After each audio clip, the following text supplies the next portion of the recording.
Tonight, I'll take you into the rowdy, smoky, and slightly sticky world of the medieval tavern. It was the unsung heart of every town, the unofficial news centre, and the only place where a knight, a farmer, and a bard could all get equally drunk and equally robbed. It wasn't just a place to drink. It was a place where danger, laughter, and disease mingled freely beneath a thatched roof. So, before you get comfortable, take a moment to like the video and subscribe, but only if you genuinely enjoy what I do here. And let me know in the comments where you're tuning in from and what time it is for you. It's always fascinating to see who's joining us from around the world. Now, dim the lights, maybe turn on a fan for that soft background hum, and let's ease into tonight's journey together. I've trudged through a muddy street that smells like a blend of horse, smoke, and questionable soup. It's raining, of course, or just finished, so everything's slick, including my only pair of shoes. I'm tired, I'm hungry, and I've nearly been run over by a cart full of turnips twice. I need a drink. So, how do I find a tavern in a medieval town? There are no glowing signs, no Yelp reviews, and certainly no GPS. What I do have are my ears. I just follow the noise. Somewhere past the blacksmith's forge and the fishmonger yelling about his fresh river eels is a chorus of laughter, shouting, and someone aggressively singing about a goose. And there it is, a crooked wooden building leaning slightly, as if even the architecture has had one too many. Hanging above the door is a wooden sign, barely legible, with a crude painting of, is that a barrel or a bear, or maybe both? Either way, this is it. Welcome to the tavern. The front step is slick with ale, and as I push open the heavy iron-hinged door, it lets out a creak so long and dramatic it might qualify as its own form of entertainment. Instantly, warm air and the rich perfume of smoke, wet wool, stale beer, and mystery meat hit my face like a drunken handshake. I've made it. Inside, the ceiling is low enough to make tall men duck and drunk men bump their heads. The floor is dirt, not metaphorically, literally. Though someone's laid down straw in an attempt to pretend it's cleaner, it isn't. There are no private booths, no waiters with menus, and no such thing as quiet conversation. This is a medieval tavern, and it only comes in two settings, rowdy and closed due to fire.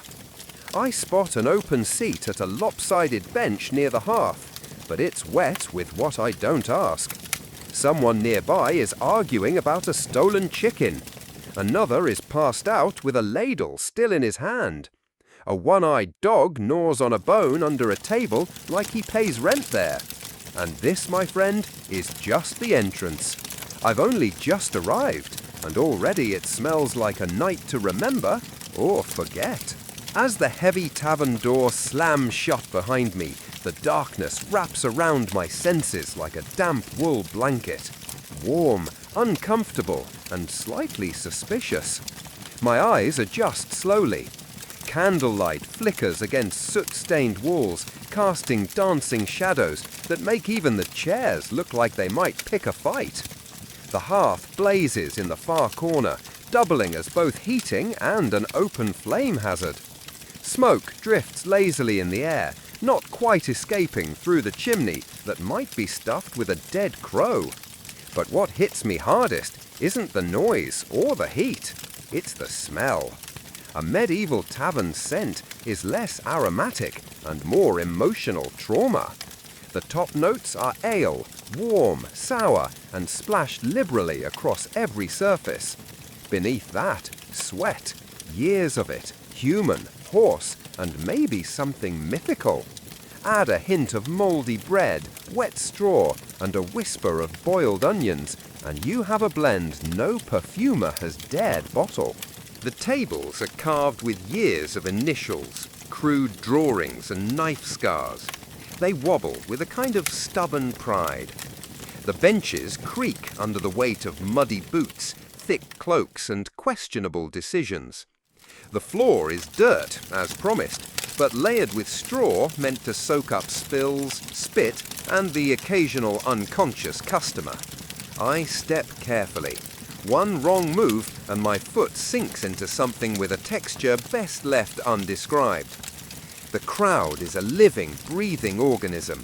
Loud laughter erupts in one corner, while two men argue about the price of a pig in another. A woman slams a mug down hard enough to spill half her drink, and no one even flinches. A man at the next table stares at me with the dazed look of someone who's either thinking very deeply or forgetting how chairs work. Someone nearby sneezes. The entire left side of the room collectively leans away. And still, despite the overwhelming assault on my modern sensibilities, there's something welcoming here. The tavern is alive. It's rough, raw, and completely unfiltered. The medieval version of a community hub, minus the hygiene and with 400% more shouting. I find my seat. It's a bit damp. It's probably cursed, but for now, it's mine. At first glance, the tavern's layout looks like someone arranged the furniture during an earthquake and then just decided to leave it that way. There's no blueprint, no bar area, no cozy booths in the back, just a sprawling, uneven spillage of tables, benches, barrels, and the occasional wooden crate being passed off as a seat. Everything is too close together or too far apart, depending on how drunk you are. The hearth is the only real centerpiece. A big open fire roaring against one wall, doing its best to provide warmth, light, and a healthy dose of indoor smoke inhalation. Around it, people crowd in for comfort, like moths with mugs. Those with the best seats hog the warmth. Those without, well, that's what ale is for. The bar, if you can call it that, is usually just a thick wooden plank resting across two barrels, sagging under the weight of jugs, mugs, and elbows. Behind it stands the tavern keeper, multitasking between pouring drinks, yelling orders, and giving that one guy in the corner the "you still haven't paid for last Tuesday." There are no menus. I ask what's available and brace myself. The answer is usually ale or shut up and wait. A narrow staircase, possibly original, definitely splintery, leads to the upstairs rooms. If I squint, I can see a boot hanging from one of the railing posts.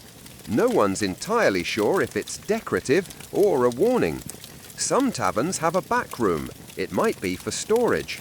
It might be for illegal gambling. Or it might be where the last person who insulted the barmaid was taken, never to be seen again. It's best not to ask. The walls are stained with candle soot. The windows are covered with greasy cloth or animal hide.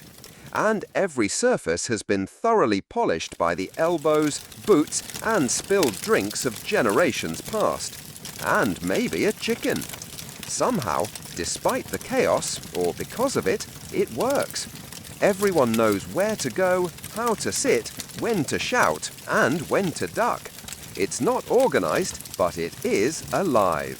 Every medieval tavern has a ruler, and it's not the local lord or the tax collector, it's the tavern keeper. They may not wear a crown, but don't be fooled. This person runs the show. Equal parts chef, server, accountant, babysitter, and executioner of barroom justice. The tavern keeper is a one-person institution, and they take no nonsense. If it's a man, he's likely built like a barrel with arms, grizzled, grumpy, and carved from cured meat and bad decisions. If it's a woman, and often it is, she's sharper than a blacksmith's file and can silence a room with a single look. Either way, they've seen everything, heard worse, and cleaned blood out of straw before breakfast. They greet regulars with a nod, strangers with suspicion, and troublemakers with a tankard to the head. Behind the bar, they keep mental tabs on who's paid, who owes, and who's had 3 too many. And they do it all without writing anything down, because medieval literacy might be rare, but tavern memory is terrifying. The tavern keeper sets the tone. If they're in a good mood, the place hums. If they're in a bad mood, I'd better drink fast and keep my jokes to myself. They're the referee in every argument, the judge in every cheating scandal, and the first to grab a club when a fight breaks out. I do not mess with the tavern keeper. They also know everything. Who's in debt, who's having an affair, who arrived in town under a false name. Need information? Bribe the barkeep. Need protection? Sit near them. Need a favor? Better hope I didn't break a mug last week. Some have a helper, a son, daughter, spouse, or orphan. They sort of adopted and now make carry barrels twice their weight. These assistants run drinks, mop floors, and try not to spill anything or get stepped on by drunks. So while the tavern may feel like chaos to me, it's actually a very delicate ecosystem. And in the center, commanding it all like a storm god in an apron, stands the one person keeping the ale flowing and the roof from collapsing into a riot, the tavern keeper. So I finally settle onto a creaky bench, dodging elbows and spilled stew. My throat's dry, my boots are damp, and it's time for the main event, the drink. But don't expect a wine list or a polished mug. This is a medieval tavern. My choices are limited, lukewarm, and possibly life-threatening. Let's start with the classic, ale. Unfiltered, unpasteurized, and usually brewed in the back room where the dog sleeps. It's thick, cloudy, and often comes with floaties, bits of grain, yeast, or possibly a chunk of the previous customer's mustache. It's not cold because there's no ice, and I don't ask how long it's been sitting in the barrel. I just drink and hope. Next up, mead, honey wine. Sounds fancy, right? In reality, it's sweet, strong, and occasionally explosive. If the tavern keeper made it themselves, it might be delicious, or it might taste like regret and bee venom. It's usually served to nobles, wedding guests, or that one bard who insists on being paid in gold or mead. Then there's cider, made from apples that were either freshly picked or dropped on the ground 3 weeks ago. Sharp, tangy, and served in cracked mugs that may double as soup bowls by morning. It's the drink of choice in orchard-rich regions, or for those who want something just alcoholic enough to forget the smell of the man sitting beside them. Wine? Technically, yes. But unless I'm in Southern Europe or the nobility's in town, it's likely watered down, soured, and served with a side of sarcasm. Good wine is reserved for lords, bishops, and the merchant who just sold 12 crates of salt. And water? That's a bold choice, because half the time it's teeming with invisible death. Boiling costs fuel, and clean wells are rare. That's why even children drink ale. It's not about the buzz, it's about not dying of dysentery before age 8. No one's measuring shots or crafting cocktails here. I drink from mugs of wood, clay, or tin. Some still have last night's stew in them. I raise my mug, sniff it, and sip. It's warm, it's bitter, and somehow it's perfect. Because in the medieval tavern, if it's wet and won't kill you immediately, it's a fine vintage. So, I've survived the drink? Barely. Now my stomach growls, reminding me that I haven't eaten since sunrise, and my last meal was mostly barley and sadness. Time to eat. But don't get excited. There's no menu, no waiter, and absolutely no one asking if you have any dietary restrictions. I don't order food in a medieval tavern. I ask what's left, then hope it's hot and only vaguely mysterious. The star of the tavern table is usually pottage, a thick stew made from whatever grains, vegetables, and questionable proteins were lying around that day. It's been cooking in the same pot since Monday, and it's now Thursday. New ingredients are added daily, nothing is removed. It's less of a meal and more of a culinary time capsule. If meat is involved, congratulations. It's probably rabbit, pigeon, or the unlucky chicken who wandered too close to the fire. If it's game meat, it might be delicious, or it might be aged past reason and seasoned with desperation. My bowl is made of wood or clay. My spoon, either my own or my fingers. Most people carry their own knife, so eating is a BYO cutlery affair. And don't expect napkins, just the sleeve of my tunic or a shared rag that's seen things it'll never forget. Bread is also on offer. It's tough, dark, and heavy, more a weapon than a food. If it's soft, it was baked today. If it's hard, it was baked last week. Either way, it pairs well with cheese that smells like an old boot and has started developing its own personality.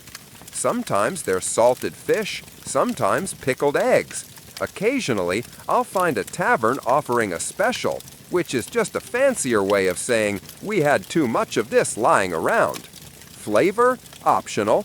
Texture, unpredictable.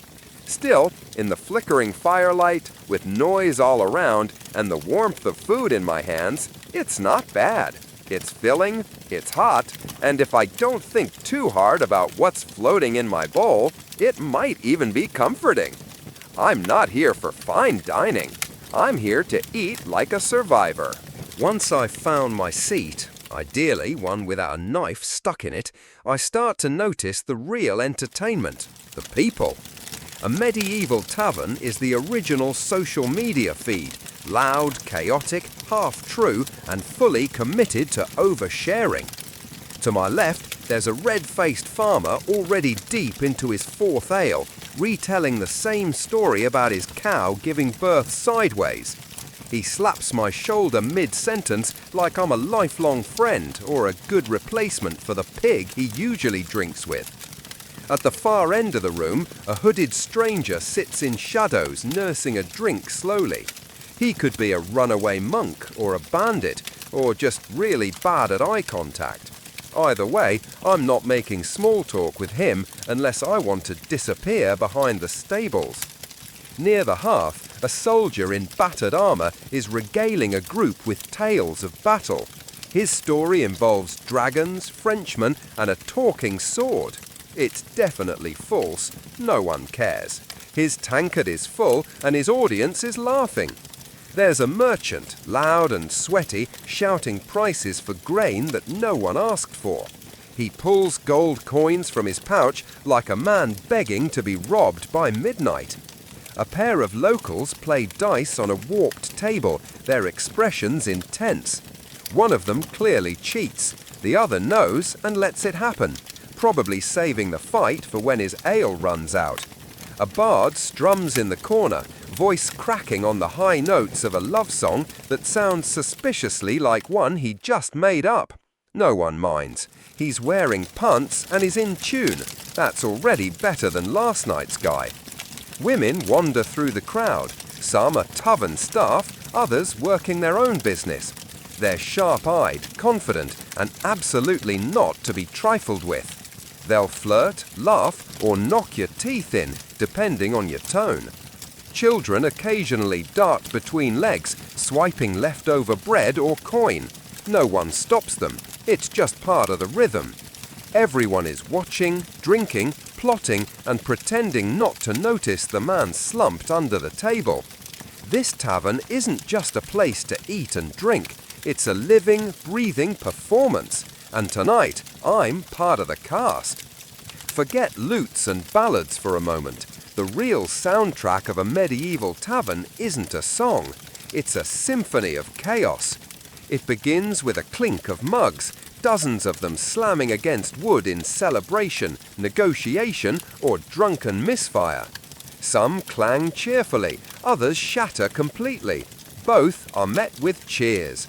Then comes the laughter. Big, loud belly laughter that sounds like it escaped from a wild boar. Most of it makes no sense. A farmer chuckles at his own joke about hay.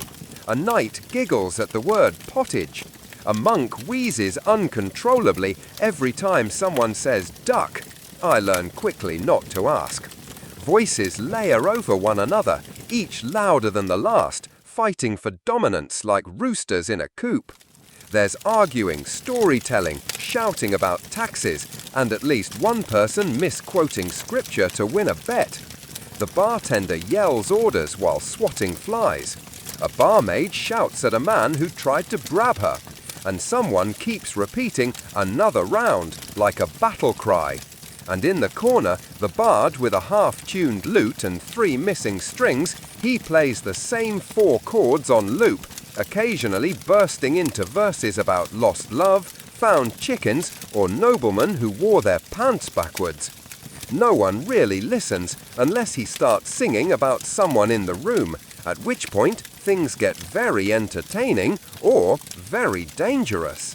Someone spills something. Someone burps loud enough to make the rafters tremble. Someone else falls off a bench and keeps talking from the floor like it's intentional. In the background, dogs bark. A goat bleats. Why is there a goat? And chairs scrape across dirt like thunderclaps in a wooden cavern. It's not peaceful, but it's oddly rhythmic. Occasionally, the room goes quiet. Not by choice, just a sudden lull. It lasts exactly 3 seconds. Then someone farts heroically, and the music starts again. This isn't background noise. This is the tavern's heartbeat. Raw, rowdy, and relentlessly alive. If I listen closely enough, it starts to make sense. A kind of harmony born from disorder. And like the rest of the tavern, it only gets louder the longer I stay. Once the ale starts flowing and the stew starts settling, the tavern transforms. It's no longer just a place to eat and drink. It becomes a medieval casino, minus the velvet ropes and with way more yelling. Gambling is the sport of the evening, and everyone plays. From weathered soldiers to barefoot boys with borrowed dice. There's no dealer, no pit boss, no regulation. Just a cracked wooden table, a handful of copper coins, and the vague promise that someone's about to lose their dignity. Dice are the game of choice, carved from bone, wood, or whatever was lying around. They clatter across tabletops like rolling thunder. Each toss followed by a mix of cheers, groans, and accusations of witchcraft. No one trusts the dice. Everyone uses them. Then there are cards. If I'm in a more cultured part of town, they're thick, hand-painted, worn to the edges, and always missing 1 or 2. The rules shift based on who explains them. Sometimes you're trying to get the highest number. Other times, you're matching symbols or just making it up as you go. It's like poker, but with more slapping. Wagers range from money to mugs to livestock. Yes, someone wants a goat. Someone else bet their boots, and someone else bet their own freedom for the night. Spoiler, he lost. The regulars are slick. They shuffle quickly, roll slowly, and smile a little too wide. Cheating, of course. It's half the fun. A hidden die here, a marked card there. A mysterious cough when the lucky player leans in. If you win big, you buy a round, or risk getting jumped. If you lose badly, you smile, pretend you meant to, and slowly push your chair back toward the door. Side games erupt too. Arm wrestling, thumb wars, and the ever-popular who can drink the most without falling over. The winner earns applause. The loser earns a night under the table and a headache that lasts until next market day. But even when the rules are unclear and the stakes are absurd, the energy is addictive. Because in a medieval tavern, luck isn't just a game. It's a gamble with your purse, your pride, and possibly your pants. As the night deepens and the tavern fills with warmth and humidity, a new kind of performance takes the floor. One made of words, music, and confident nonsense. This is story time, medieval style. A bard clears his throat in the corner, gently plucking at a half-tuned lute, the strings squeaking like old boots. He's missing a few teeth, but not a bit of confidence. With a dramatic flourish, he launches into a ballad of heartbreak and heroism, something about a knight who fell in love with a mermaid and drowned while reciting poetry. No one believes him. Everyone listens anyway. That's how it works here. Truth is optional. Entertainment is everything. Around the tables, others join in, not bards, just patrons with ale-fueled bravery and a tale to tell. One man swears he once wrestled a bear and lived to drink about it. Another claims he saw a witch turn a cow into a goat. A third insists he's related to Charlemagne on his mother's cousin's side. Everyone's story begins with, "You won't believe this, but..." And they're right. We don't, but we want to. Boasts become ballads, mishaps become myths. Someone tells a joke so bad it circles back to being good. Someone else recites a poem likely plagiarized from a monk's scroll. The room claps, hoots, or throws bread depending on the quality or quantity of the performance. If I'm lucky, a scold or minstrel might be passing through. Professionals who travel from town to town, exchanging music for coins, meals, and occasionally a place to sleep indoors. Their songs are polished, their tales long, and their ability to rile up a crowd dangerous. But even they know the golden rule of tavern tales. Never let facts ruin a good story. In this smoke-filled room, with the fire crackling and the mugs sloshing, storytelling isn't just entertainment, it's tradition, it's connection, it's how you make friends, enemies, and the occasional lifelong drinking partner. By midnight, half the tavern is reenacting the story of the one-legged knight who fought off 6 highwaymen with a ladle. I laugh, I cheer, I forget it's all made up. Because in a medieval tavern, every liar is a legend, if the story is good enough.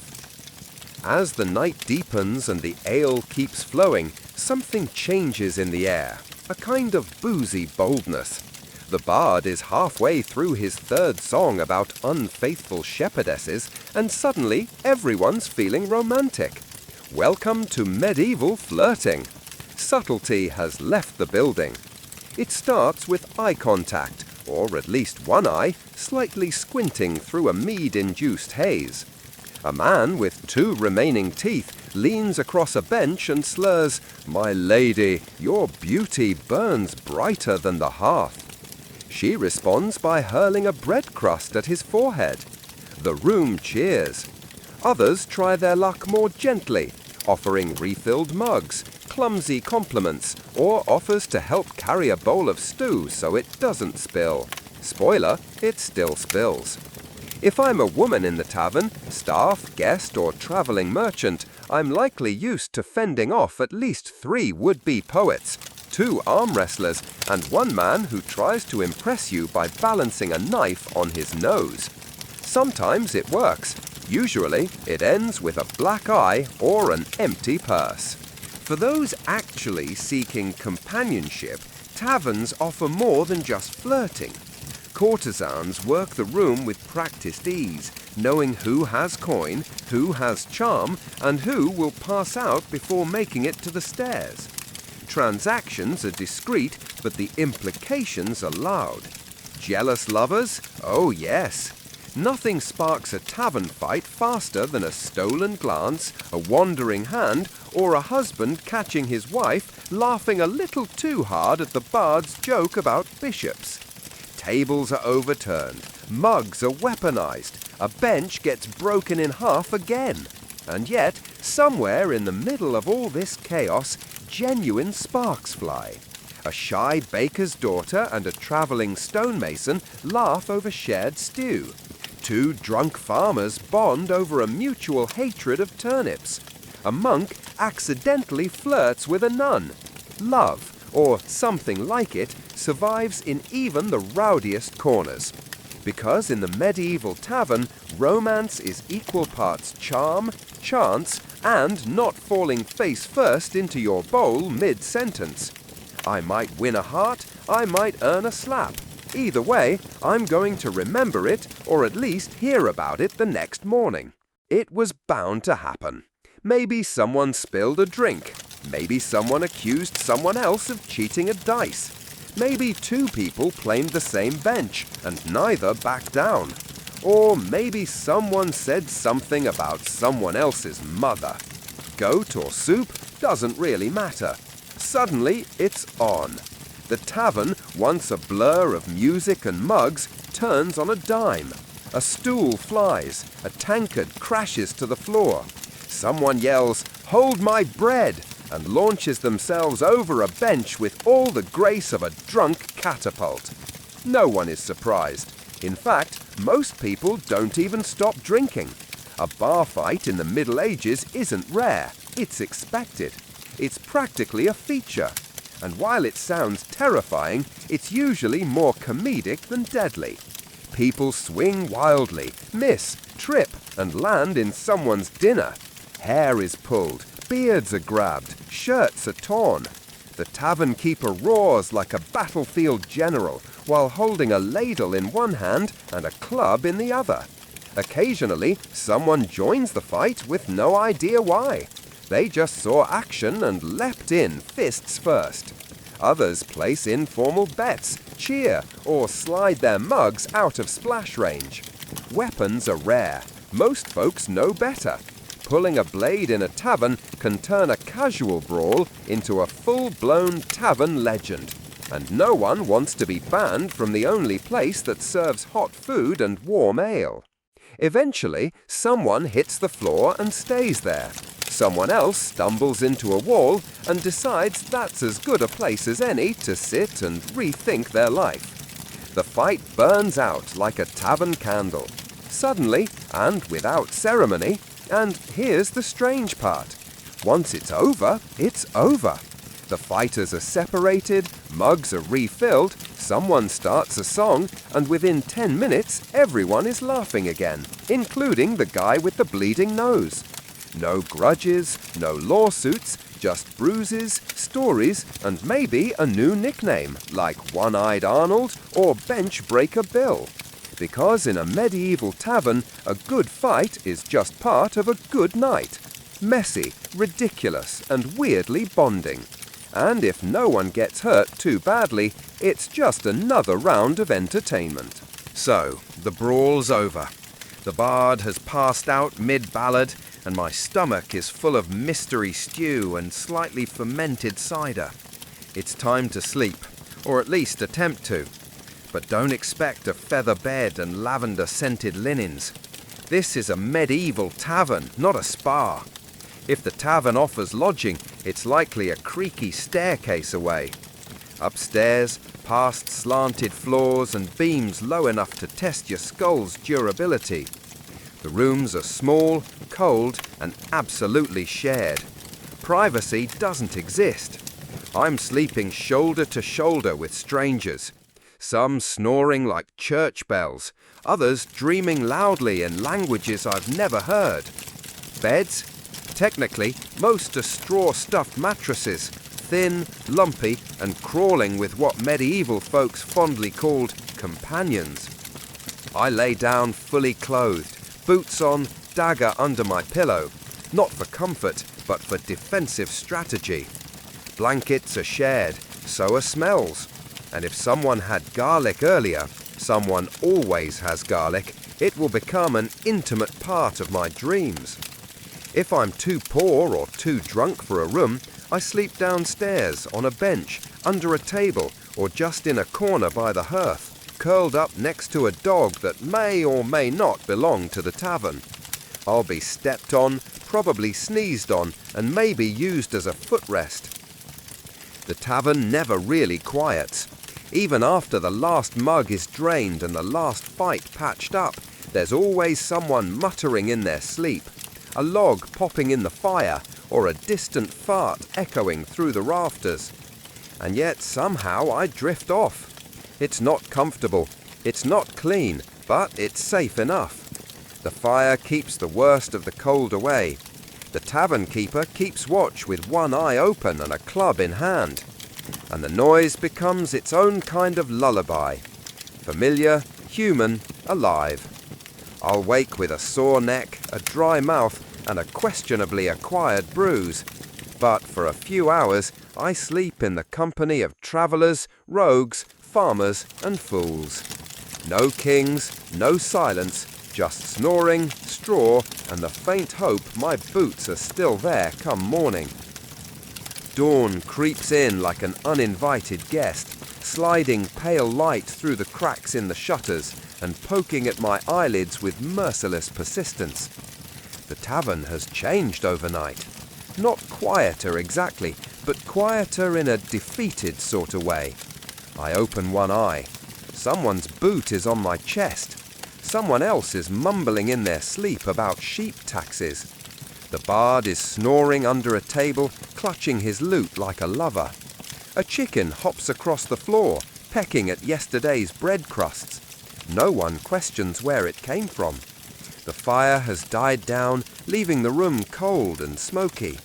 A few patrons begin to stir, groaning like wounded warriors from battles fought entirely inside their own skulls. One man sits up, looks around, and lies back down, having decided today isn't worth it. The tavern keeper is already up, because of course they are, clattering mugs, sweeping straw into fresh piles, reheating something in a pot that smells both inviting and slightly vengeful. They shoot a look at the bodies on the floor, then bang a ladle against a mug like a morning bell from hell. Up or out. That's your wake-up call. There's no breakfast buffet. If I'm lucky, there's more pottage now, even thicker than last night.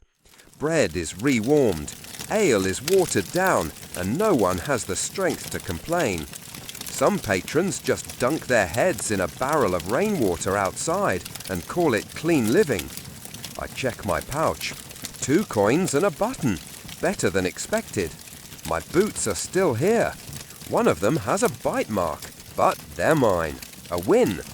A few new faces trickle in. Early risers, travellers, workers in need of a drink before dealing with livestock, taxes, or worse, neighbours.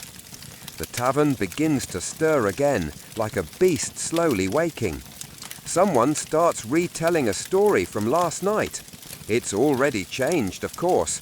Now there were 2 fights, and the bard's song summoned a ghost. Everyone nods like it's gospel. The night was chaos. The morning is groggy, grimy, and full of regret. And yet I smile, because somehow I survived it. By now, I've felt the sweat, the smoke, the sticky ale under my boots. I've survived the shouting, the flirting, the pottage, and possibly a flying bench. And through all that, one thing becomes clear. The medieval tavern wasn't just a drinking hole. It was the beating heart of the community. In a world with no phones, no newspapers, no social networks, the tavern was where news travelled. A merchant from the coast could share gossip from a foreign port. A soldier could describe the war from the front. A bard could sing songs that stitched people together, even if the lyrics changed every night. This was a place for connection. Farmers drank beside craftsmen. Pilgrims shared bread with thieves. Strangers became friends, or at least drinking buddies before the second round. Here, social classes blurred. Rumours were born, alliances were made, and grudges were buried or fueled further, depending on how the dice rolled. The tavern was also where business happened. Deals made, contracts shaken over splinters and spilled cider. It was a court, a confessional, and a theatre stage all at once. I could find a job, lose my purse, get married, or start a feud in a single evening. And it offered something else too, something I couldn't buy at the market or pray for in a chapel. Relief from the cold, from the work, from the endless seriousness of surviving medieval life. For a few hours, I could sit near a fire, hear a bad joke, sing a worse song, and forget just briefly how hard the outside world was. Even if the ale was warm, the bed was itchy, and the food had more bones than broth. The tavern gave me a sense of being alive among the living, and in an age where everything from disease to war to a sharp winter could take you without warning, that was no small thing. So when I stepped into a medieval tavern, I wasn't just buying a drink. I was buying belonging, story, and maybe, if the floor wasn't too crowded, a place to sleep where the fire still burned. Because long before cafes and pubs and coffee houses, there was the tavern. Loud, dirty, honest, and absolutely unforgettable. Before she became the most iconic face of ancient Egypt, immortalized in a limestone bust with high cheekbones and a gaze frozen in serene confidence, Nefertiti was a woman cloaked in mystery. Her name means the beautiful one has come, but no one knows exactly where she came from. Some believe she was the daughter of a powerful Egyptian official named Ai, possibly even the sister of Akhenaten. Others argue she was a foreign princess sent to Egypt in a marriage alliance. Her origins are debated, but her influence is undeniable. Nefertiti appears in the historical record like lightning, sudden, brilliant, and transformative. She enters Akhenaten's life not as a passive queen, but as an equal partner in a reign that would shake Egypt's religious and cultural foundations. Together, they would dismantle centuries of tradition, discard the pantheon of gods, and elevate the sun disk, Aten, as the one true deity. It was a radical, near heretical move. And Nefertiti wasn't just watching from the throne. She was leading ceremonies, making offerings, even depicted in art, smiting enemies, a role typically reserved for male pharaohs. Unlike other queens who were relegated to the background, Nefertiti was ever present. She appears in more artwork from the period than even Akhenaten himself. In these depictions, she isn't cloaked in subservience. She stands tall, sometimes larger than life, holding power quite literally in her hands. And in a society where pharaohs were divine, her proximity to Akhenaten, both spiritually and politically, suggested something more. Perhaps she wasn't just queen. Perhaps she was co-ruler. But this rise wasn't without tension. Egypt was not ready for the upheaval. The old priesthood resented the loss of their gods and temples. The capital moved to a new city, Akhetaten, today known as Amarna, cutting ties with the old ways. And through it all, Nefertiti was there, her figure etched into stone, her name sung in hymns to the sun. Yet for all her visibility in life, her death is a complete vanishing act. No tomb, no body, no confirmed end, just silence. It's as if history, after showcasing her brilliance, suddenly chose to look away. And that, perhaps, is where her legend truly begins. To understand Nefertiti's rise, I must first meet the man who changed everything, Pharaoh Akhenaten. He wasn't born with that name. He was originally Amenhotep IV, a prince in line with a 1,000-year legacy of gods and tradition. But something shifted inside him. Some call it divine inspiration, others say madness. When he became king, he turned his back on the mighty god Amun and declared a new truth. There was only one god worth worshipping, the sun itself, the Aten. This wasn't just a religious shift, it was an earthquake that cracked the bedrock of Egyptian civilization. Imagine a society built around temples, priests, and rituals being told overnight that their gods were false, their worship obsolete. Akhenaten didn't just preach monotheism, he enforced it. The temples of Amun were shut down. His name was chiseled off monuments. Statues were smashed. Entire cities were abandoned. In their place, Akhenaten built something new. Akhetaten, a city dedicated solely to Aten, where the sun would rise directly between the cliffs and bathe the city in sacred light. And through it all, Nefertiti stood at his side, not as a silent consort, but as a full participant. In the reliefs of the period, she's shown worshipping Aten with the same reverence as Akhenaten. Their daughters are often depicted with them, heads tilted toward the radiant sun. It was a family portrait unlike anything in Egyptian art before or since. Even the style of the art changed. No longer stiff and formal, but loose, exaggerated, sometimes even intimate. The king and queen kissing, playing with their children, praying in soft robes beneath the sun. Nefertiti was everywhere in this new world. At times, she even overshadowed her husband. Some historians believe she held real political power, maybe even acted as co-regent. There are inscriptions that refer to her as Neferuaten, a name some believe she used when she began ruling in her own right. It's unclear if Akhenaten shared the throne out of love, strategy, or necessity, but it was clear. Without Nefertiti, this revolution may not have held together as long as it did. But revolutions are fragile. The gods don't take kindly to being replaced, and the people, they were quietly watching, waiting for the old order to return. By the height of her influence, Nefertiti had become more than a queen. She had become an icon, not just of beauty, but of divine femininity and royal power. Egypt had seen great queens before, Ahotep I, Hatshepsut, but Nefertiti's presence felt different. She wasn't ruling from the shadows or taking power through war.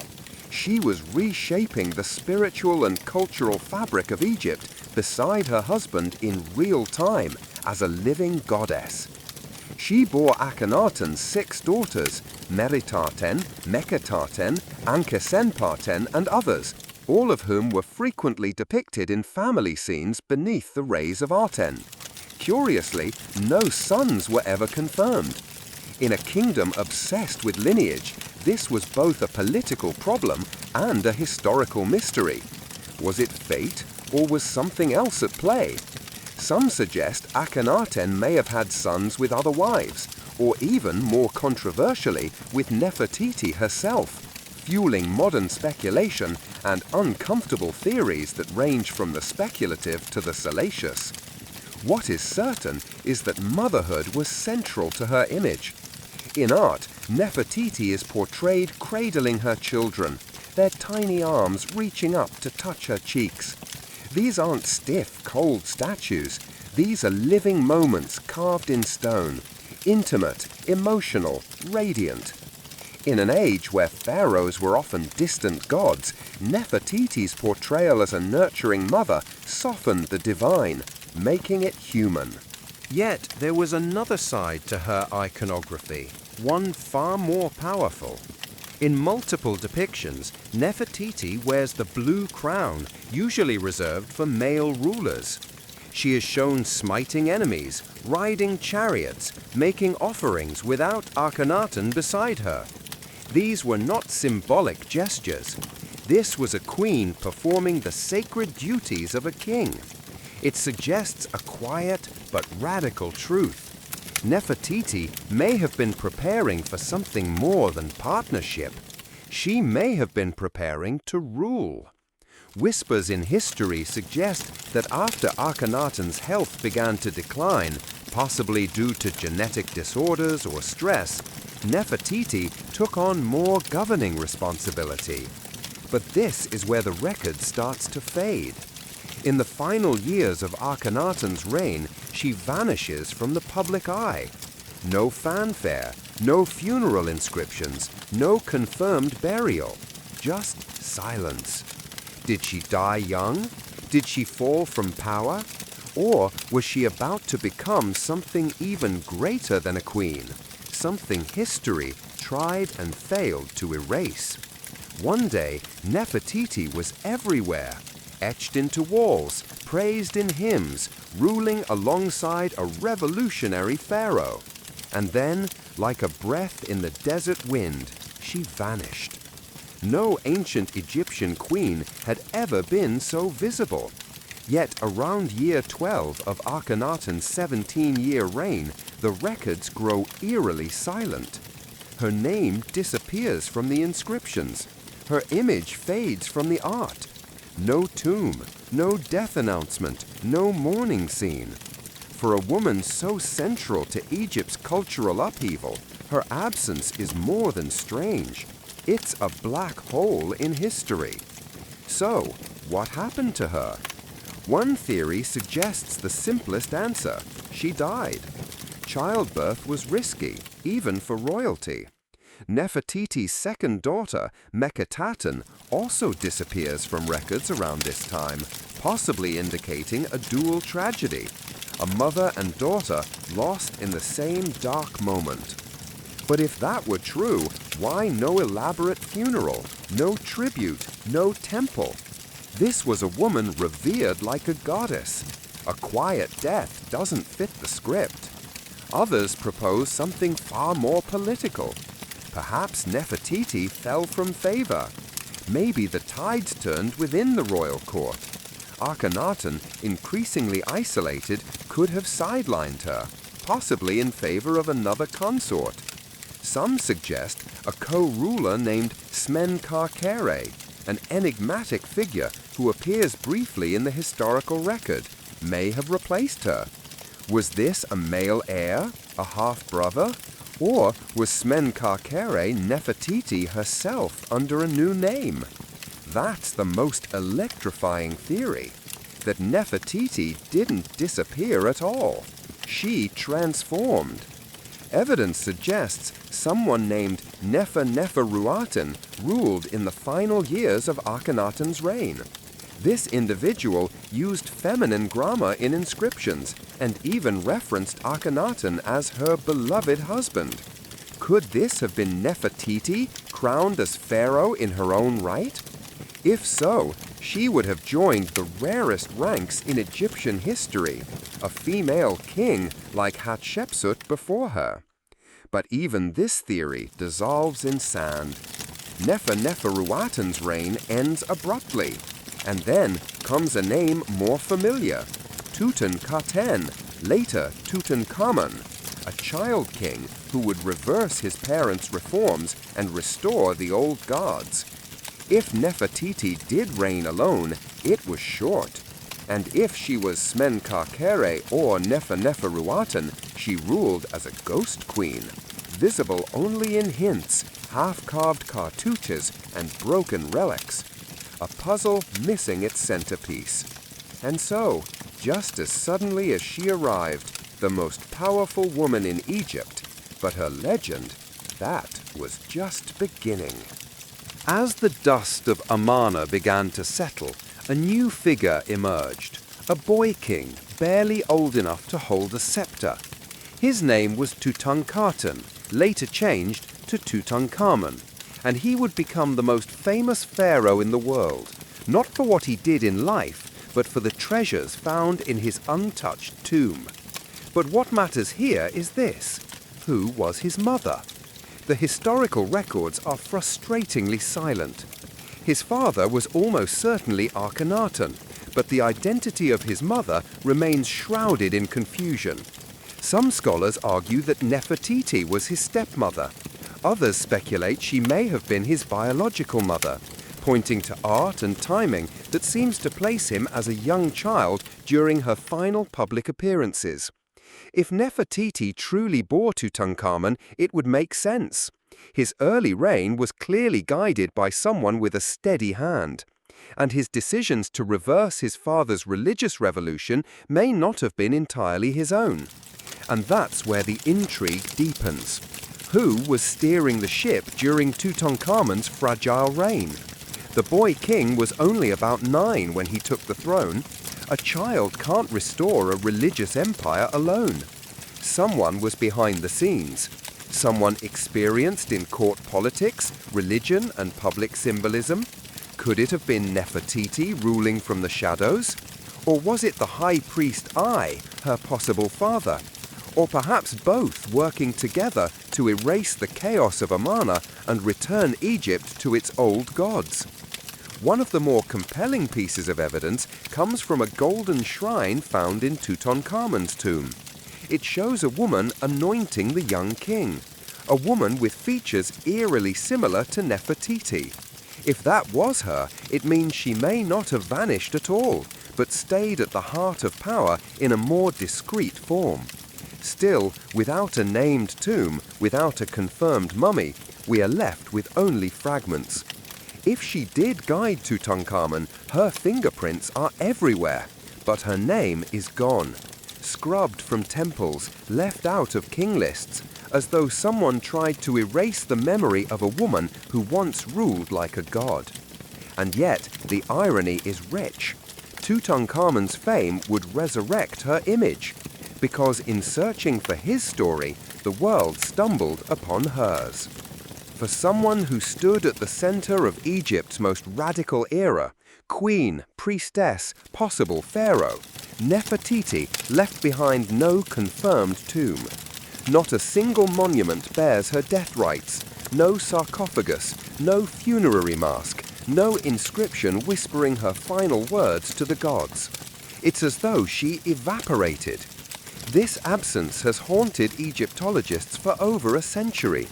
In a culture obsessed with the afterlife, where every noble was embalmed, mummified, and buried with instructions for the soul's journey, how could one of the most powerful women in Egyptian history be lost? Theories abound.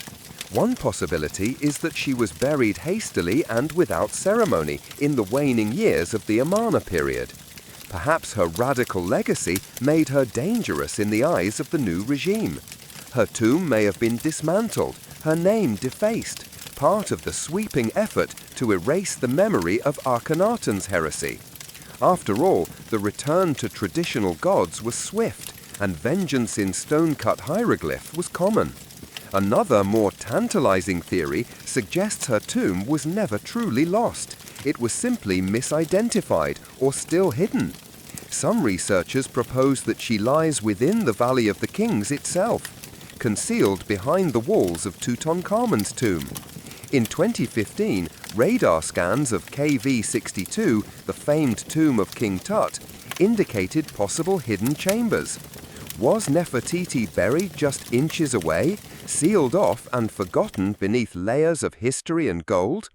That idea captured the world's imagination, a queen sleeping just beyond reach. Egyptologists held their breath, but further scans yielded inconclusive results. Excavations slowed, funding dried up, and once again, Nefertiti retreated into myth. Yet her absence is loud. We have her images, dozens, perhaps hundreds, her likeness captured in stone and pigment. Her bust, now in Berlin, still gazes with unfathomable grace across museum glass, as if she knows something we don't, as if she's waiting. Every year, new digs continue in Amarna and the valley. Every year, whispers stir. Could a sealed chamber finally give up her secrets? Could a cartouche in forgotten sand spell her true name? Or is she destined to remain the eternal riddle, an unfinished sentence in the story of Egypt? If history buried her, it didn't succeed for long, because the search for Nefertiti never truly stopped, it only deepened. If her tomb was never found and her body never identified, why do we still remember Nefertiti? The answer sits behind museum glass, beneath soft lights, in Berlin's Neues Museum, a painted limestone sculpture that has captivated the world since its rediscovery in 1912, the bust of Nefertiti. She gazes forward with poise and serenity, her long neck graceful, her blue crown distinct, and her features so refined they almost feel modern. One eye is unfinished, perhaps left that way intentionally, or perhaps a forgotten detail during the workshop's final days. Yet, even incomplete, she is timeless, unforgettable. The bust was discovered by German archaeologist Ludwig Borchardt in the ruins of the sculptor Thutmose's studio at Amarna. When he brushed away the dust and revealed her face, he knew instantly what he had found. In his diary he wrote, "No use describing it, you have to see it."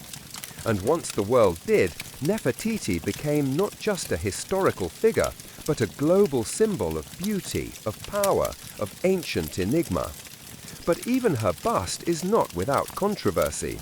Germany acquired the artifact during a time of loose antiquities laws, and Egypt has been requesting its return for decades. To the Egyptians, she belongs home in the land whose sun once touched her skin, where she stood beneath the Aten's rays. But Germany has refused. They claim her fragility makes her unsafe to travel. Others say it's about prestige. Nefertiti brings in crowds. She is, after all, their Mona Lisa. Still, her presence, wherever she may be, has changed how the world sees ancient women. She wasn't just a passive beauty. Her bust captures something regal, assertive, almost challenging. She looks like someone who held secrets, made decisions, changed the course of empires, and she did. It's remarkable how a single sculpture, delicate and silent, can resurrect someone lost to time. We may never find her tomb. We may never know how she died. But through this bust, Nefertiti achieved something extraordinary. She became immortal, not in gold, but in human memory. The face may be stale, but the story it tells, that continues to speak louder than ever across the centuries. Nefertiti's story lives somewhere between stone and silence, between what we know and what we want to believe. Few figures in ancient history have inspired such relentless fascination and such profound mystery. She is a paradox, one of the most documented women of her time, and yet still largely unknowable. Over the centuries, she's been imagined as many things. To some, she was a goddess in human form, the living embodiment of divine beauty. To others, she was a political mastermind, the force behind the throne, perhaps even the throne itself. Some have portrayed her as a romantic figure, tragically lost in the sands of revolution. Others paint her as ambitious, even ruthless, navigating a collapsing empire with elegance and calculation. But what do we truly know? We know she was more than a royal wife. Her imagery rivals that of kings. Her presence during religious rites, royal ceremonies, and even scenes of battle reveals a woman not just beside power, but wielding it. In a patriarchal world, she carved out her own space, not through rebellion, but through presence, through poise, through sheer command of the visual and spiritual language of her time. We know she was central to one of history's boldest religious shifts. While Akhenaten may have envisioned the monotheistic sun cult, it was Nefertiti who embodied it. She was the human face of a divine ideal, the bridge between the Aten above and the people below. She didn't just serve the gods, she was their image. And we know that after her disappearance, her memory was nearly erased. The backlash against Akhenaten's regime swept her name into oblivion. Her statues were smashed, her inscriptions were defaced, her role in history intentionally buried. Yet here we are 3,000 years later, still whispering her name. Why? Because myth has a way of surviving where facts cannot. Because when a woman becomes both an icon and an enigma, she slips into a space where time can't reach her. Because sometimes the questions echo louder than the answers. And maybe, just maybe, that's exactly how Nefertiti wanted it. To be remembered, not explained. To be admired, not contained. To live forever, not as a woman of one tomb, but as a queen of endless speculation. More than 3 millennia have passed since Nefertiti last walked beneath Egypt's sun. Yet her shadow still stretches across our world, etched in museum glass, whispered through academic halls, splashed across the pages of novels and screens of documentaries.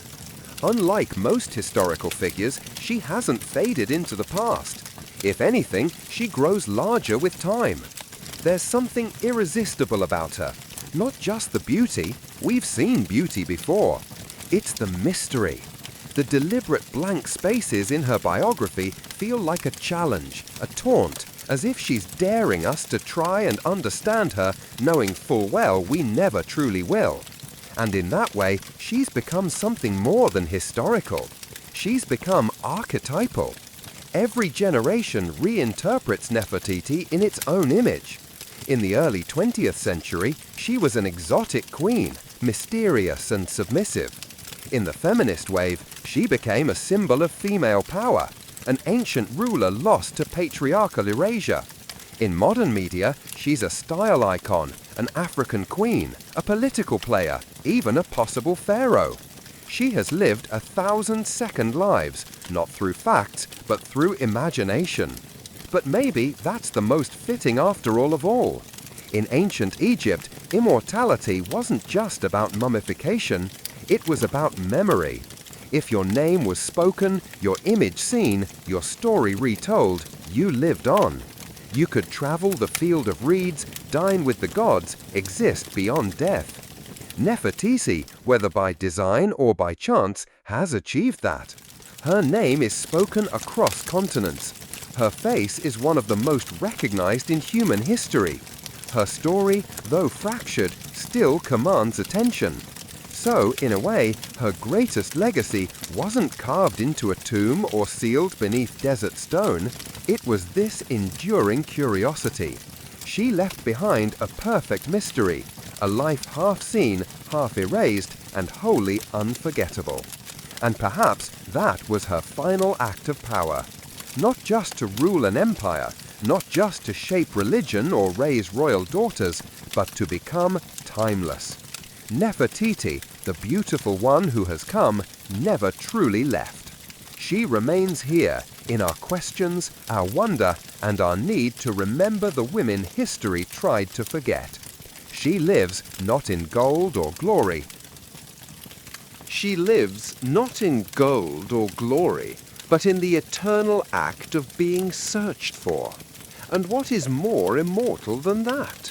China, where the clouds hang low and the wind hums through bamboo groves, a dragon lies coiled. But it is no myth, no fire-breathing beast of legend. This dragon is made of earth and stone, carved by centuries of calloused hands and patient vision.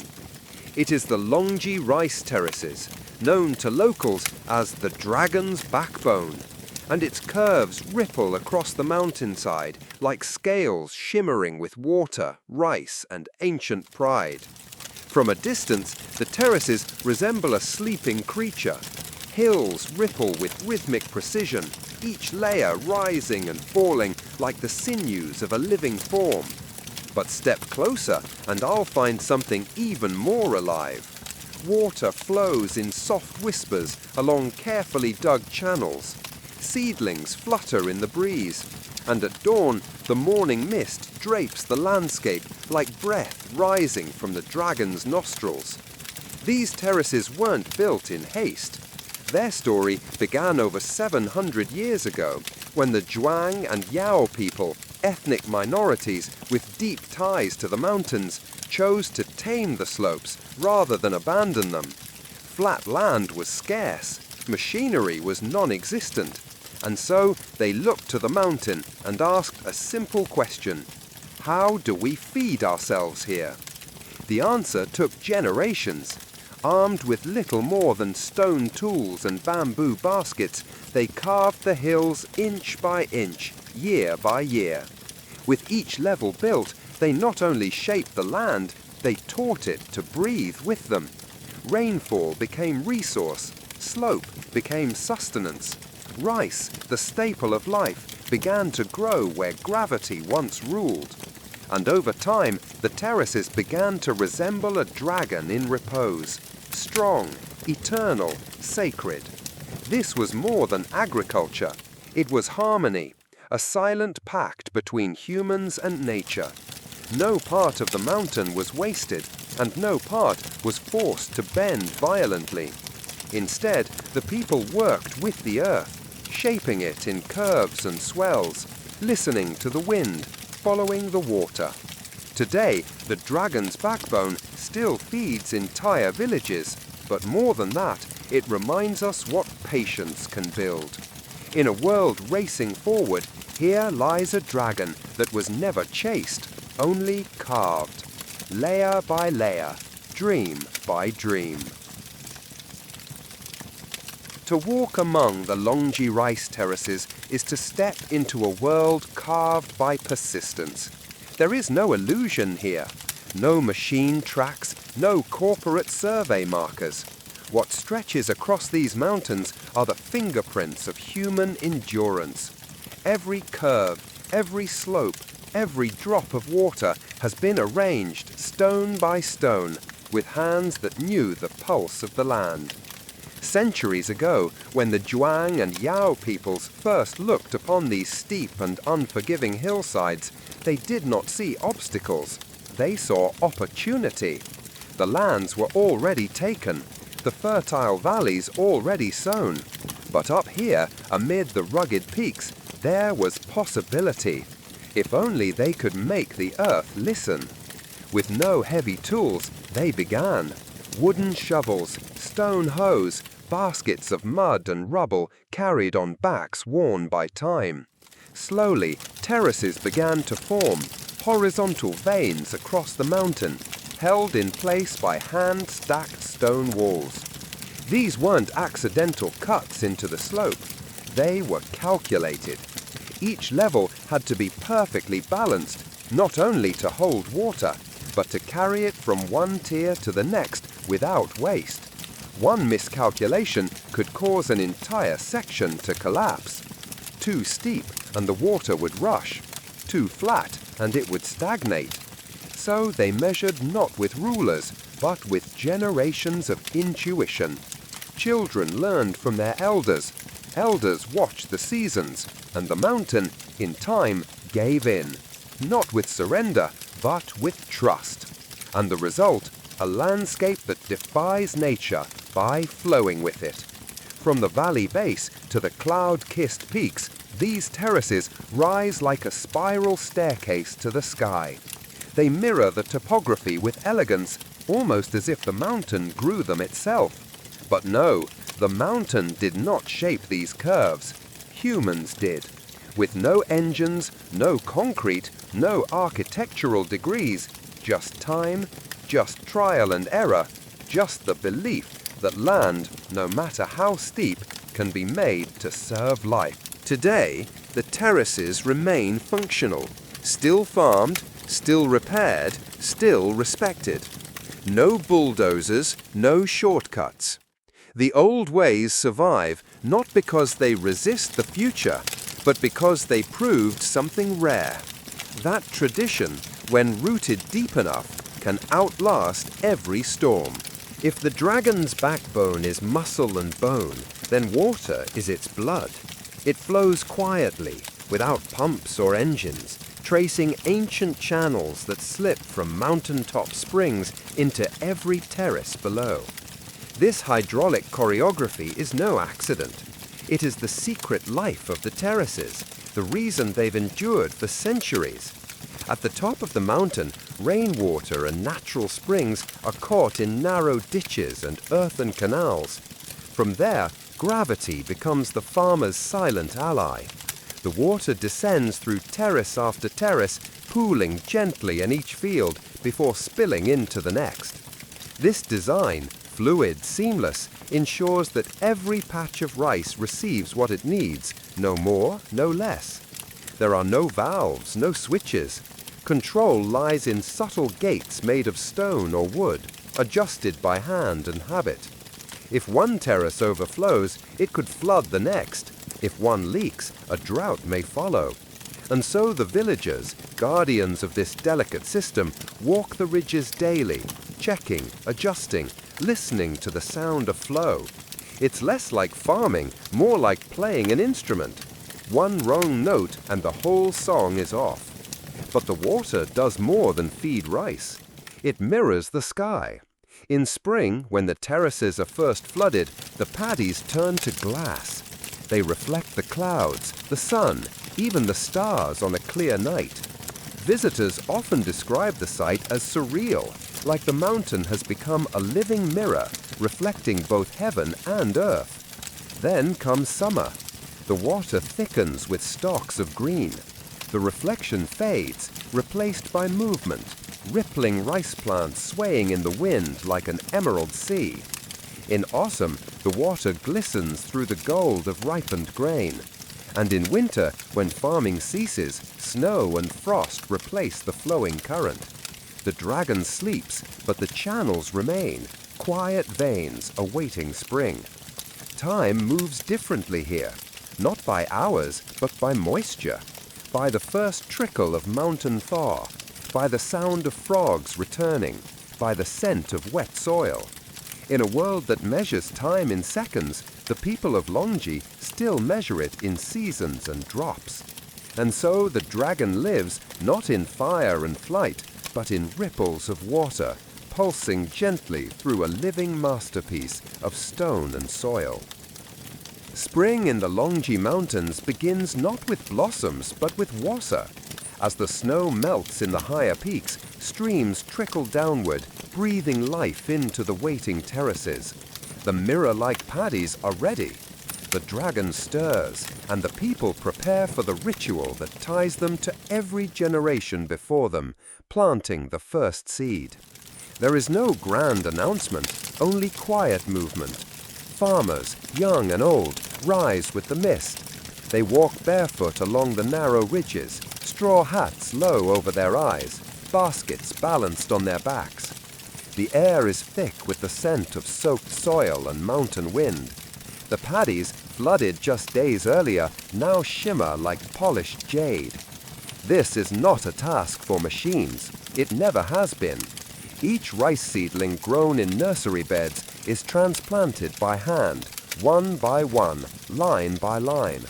The workers step into the cold water and press the tender stalks into the mud with gentle fingers. It's a rhythm that feels almost sacred. Back bent, arm out, hand press, repeat, all day, sometimes for weeks. Children follow, splashing in the shallows, mimicking their elders. They learn not from textbooks, but by standing in the water, feeling the resistance of mud, learning the spacing by eye. It's how knowledge survives here, lived, not spoken. Planting is more than labor, it is ceremony. Offerings are made to the mountain spirits, songs are sung. In some villages, elders scatter the first handful of seedlings as a blessing. Every field planted is a promise to the land, to the ancestors, to the children yet to come. The pace is unhurried. No one rushes the dragon. No one races the mountain. Instead, the rhythm of planting becomes a meditation, a slow dance of human and nature, of patience and purpose.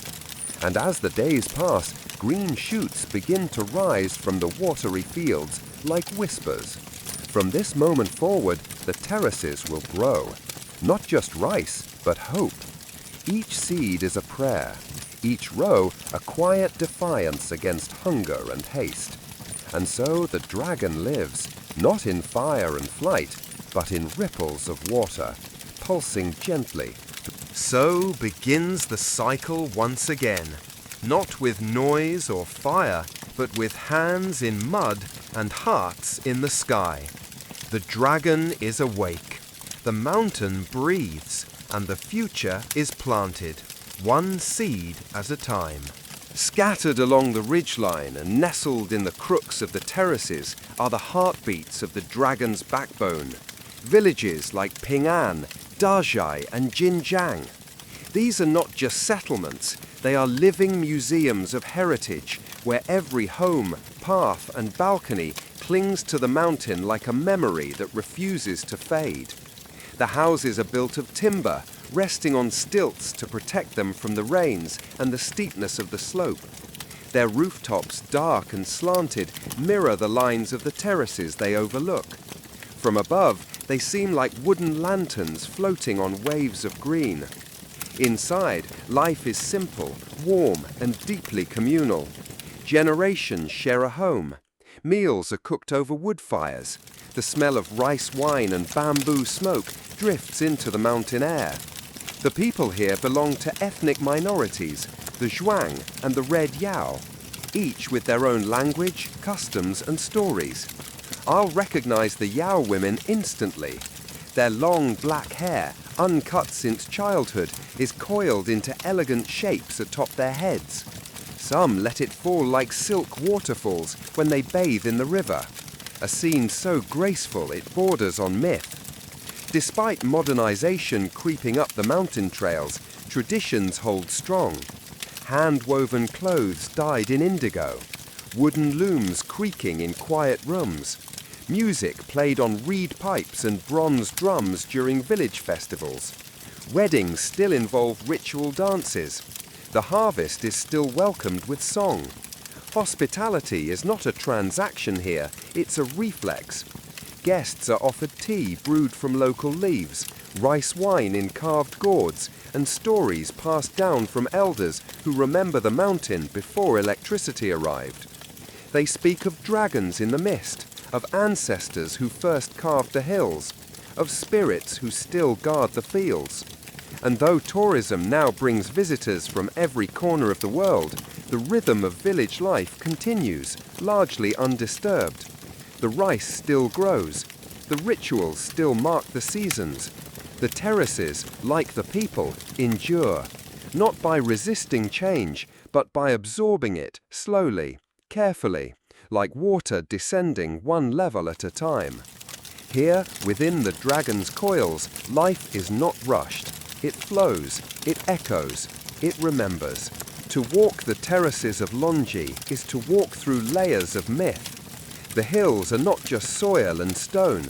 They're alive with stories whispered through bamboo groves and carried on the wind. For the villagers, these mountains are not merely land. They are sacred beings, shaped by gods, guarded by spirits, and inhabited by tales passed from one generation to the next.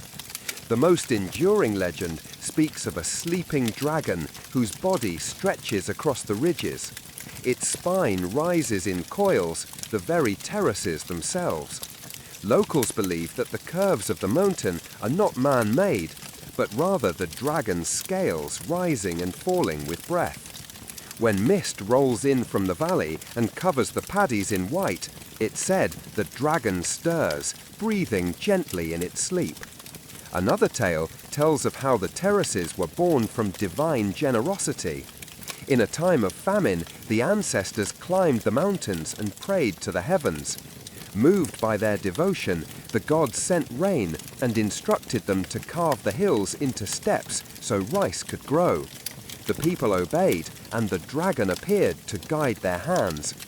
Ever since, they have honored the mountain with respect, never shouting in the fields, never cutting trees without prayer. These beliefs are not written in books. They live in songs sung during the planting, in incense burned before a new growing season, in the silence kept during misty mornings. Children grow up hearing these tales not as fantasy, but as truth embedded in the land. To laugh at the dragon is to risk bad harvest. To disrespect the spirits is to invite flood or drought. There are spirits in the water too. Some farmers still make offerings before releasing the spring water into the terraces for the first time each year. A few drops of rice wine, a prayer murmured under breath. Not for show, just tradition, as natural as tying a shoe. And whether I believe in dragons or not, something sacred hangs in the air. Maybe it's the silence. Maybe it's the clouds. Or maybe it's the quiet certainty that this place is more than human work. It's a story still being told, written not in ink, but in stone, water, and rice. For centuries, the dragon's backbone was a secret kept by the mountains, remote, quiet, and known only to those who called it home. But no place, no matter how sacred, remains untouched forever. The road came, the wires followed. Tourists, cameras, and smartphones climbed the hills alongside the farmers, and the terraces, ancient and weathered, faced a question they'd never had to answer before. How do you survive the modern world? At first, there was worry. Some feared the mountain would be sold piece by piece to developers, that concrete would replace wood, that culture would become costume. But the people of Longji didn't just endure, they adapted. Not by abandoning the past, but by weaving the present into it, one careful thread at a time. Villagers began opening their homes to guests, not as resorts, but as family stays. Visitors eat local meals, sticky rice steamed in bamboo, wild greens picked that morning. They sleep in wooden stilt houses where roosters still announce the sunrise. The experience isn't curated for show. It's lived, honest, real. And the farming, it continues. Each season, locals still flood the terraces, still plant by hand, still harvest with sickles worn smooth by time. Children attend school by day, but help in the fields at dusk. Tourism may bring income, but rice brings life. One supports the other. Both are essential. Some young villagers have left for the cities, but many return. There is something magnetic about the terraces, something deeper than nostalgia. It's the sound of water sliding through the channels, the way the stars reflect in the paddies, the way the mountains teach patience. Local festivals have grown louder. Yes, there are now microphones where there once drums. Signs in Mandarin and English stand beside sacred springs. But the rituals still happen. Offerings are still made. Elders still lead the songs. The dragon's backbone didn't resist change. It absorbed it with grace, with balance. The terraces remain not because they are frozen in time, but because they breathe with time, flexing, adjusting, but never breaking. In an age where tradition is often sacrificed for progress, Longji stands as quiet proof that progress can walk gently if it chooses, that the old ways still have room in the modern world, especially when they are this beautiful. The dragon sleeps, resting, waiting. Each season writes a different poem. Spring reflects, summer grows, autumn feeds, winter rests. The beauty of Longji isn't just in its shape, but in its cycle, in how it accepts time without resistance, in how it transforms quietly, never needing to announce itself. Photographers chase the light here, hoping to capture something eternal. But the terraces don't freeze for anyone. They move, they breathe. They teach us softly that beauty is not static. It's a rhythm, a practice, a promise renewed with every season. And so the dragon turns again, not with roar or flame, but with water, grain, and wind. In the end, the terraces are more than fields. They are a vow, quiet, curved, and carved into the mountainside. A promise passed down from hand to hand, season to season, generation to generation. The dragon's backbone is not just a wonder of agriculture or a masterpiece of engineering.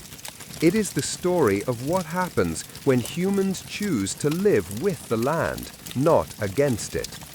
There were easier paths. The ancestors of Longji could have moved to valleys, chased flatter ground, but they stayed. They studied the slope, listened to the stone, followed the water, and in doing so, they made the impossible ordinary, feeding villages on a mountainside. Every curve holds a lesson, not just about rice, about patience, about legacy, about care. These terraces weren't built in years or even decades. They took centuries.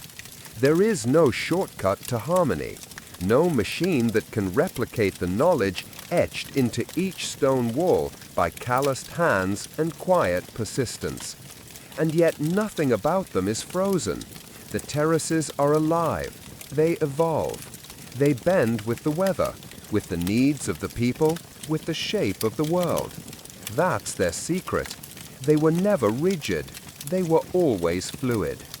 Even now, as the modern world climbs the hills with its signals and screens, the terraces remain grounded. They change, but they do not vanish, because their roots are not just in soil. They are in story, in ritual, in the simple, enduring act of planting a seed and trusting the sky. To walk the dragon's backbone is to witness a contract between humans and the earth, a contract signed with sweat and sun, renewed with every harvest. It's a reminder that progress does not always mean speed, and that greatness doesn't always roar. Sometimes it murmurs, like a stream slipping over stone.